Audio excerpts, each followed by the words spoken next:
Na katika mkoa wetu sekta kubwa mbili zinazochangia ukuaji wa uchumi au wa pato la mkoa, kiacha kilimo, sekta ya madini ni mojawapo. Kwa hiyo niliona pia niwatembelee kwa sababu ni sekta inayofanya vizuri kwenye ngazi ya mkoa, lakini hata kwenye taifa letu.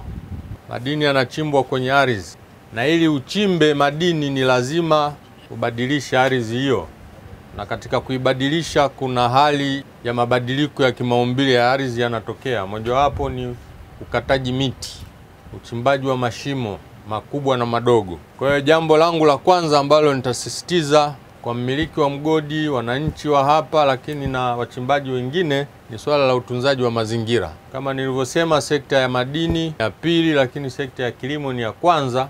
Kwa hiyo ili tuweze kulima ni lazima tuwe na mvua za uhakika. Kwa hiyo tunapokata miti kwa ajili ya uchimbaji wa madini ni lazima tufikirie swala la utunzaji wa mazingira ili ikasaidie sekta nyingine kuendelea kuboreka. Lakini la pili ni migogoro ya ardhi.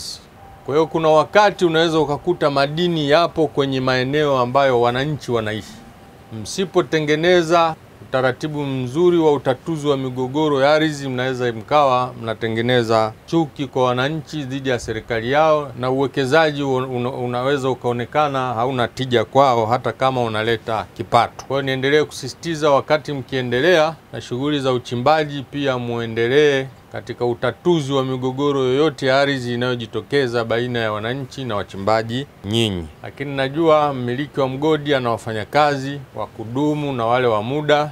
Ni vema pia kwa wale wa kudumu mkawatengenezeshea utamaduni wa kuwa na bima za afya zile za kijamii, lakini pia na bima zile za social security, ili mtu anapomaliza kazi kwenye mgodi huu na sasa akawa hana nguvu tena, basi kile alichokiwekeza au kilichowekwa na mwajiri wake kwenye social security fund kimsaidie kuishi katika muda uliobaki. Na jambo jingine ambalo ni la kusisitiza ni swala la kupima afya, ili mwananchi huyu anapokuja kufanya kazi kwenye mgodi huu, kama alikuja akiwa na afya makini, basi atoke pia akiwa na afya makini. Na hilo unaweza ukalibaini ikiwa kuna utamaduni wa kupima mara kwa mara.